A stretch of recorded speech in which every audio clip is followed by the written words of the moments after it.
Well, howdy there, Internet people. It's Bo again. So, today we're going to talk about a question I received. But before we do that, I'm going to give a little bit of background information on where I'm pretty sure this question originated. Apparently, a watchdog group has been set up to kind of track former senior Trump administration officials and to find out where they're going to end up working and make sure they're not in a position to influence public policy. Okay? The question I received was, isn't Detrumpification like McCarthyism? Detrumpification being the process of making sure that former Trump administration officials aren't in a position to influence public policy. The answer to that question, is it like McCarthyism? No. No. Other than the idea that there's a list of people that you don't want working in a specific position? No. Not at all. McCarthyism was based on accusations, many of which had little to no evidence. There were some pretty big names implicated and accused of being communists or communist sympathizers during the McCarthy era. With what this watchdog is apparently going to do with the idea of Detrumpification, you were talking about senior Trump administration officials. It's not an accusation, it's a statement of fact. These are people who were on TV with their title below them. They worked in the White House. There's not going to be a lot of false positives. People aren't just going to randomly claim that somebody is a former Trump administration official. That's not going to happen. So no, it isn't the same.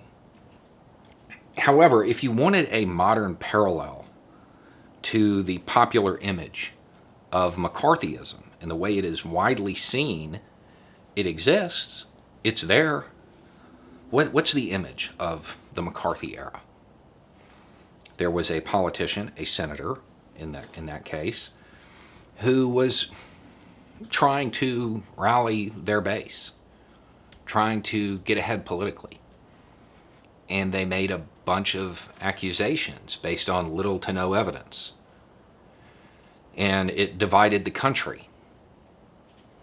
It sought to discredit people. The claim was that a bunch of radically left people had infiltrated deep into the State Department, and that this was something we needed to be worried about. The parallel exists. If you wanted to use McCarthyism to describe something that occurred recently, it wouldn't be to describe those trying to hold former Trump administration officials accountable. It would be to describe the activities of former Trump administration officials and those who parroted their claims in regards to the election. At least McCarthy held his hearings actually at Congress, not in a hotel or in a landscaping firm parking lot. The United States is going to have to reckon with what has occurred over the last 4 years. If you want to draw historical parallels, you're going to have to go beyond the popular image. You're going to have to go beyond the slogan of, oh, it's a list of people who we don't want working in a certain place. You're going to have to get deeper. And I think it's an important thing that we should probably do. Those who don't understand history are doomed to make false parallels. Anyway, it's just a thought. Y'all have a good day.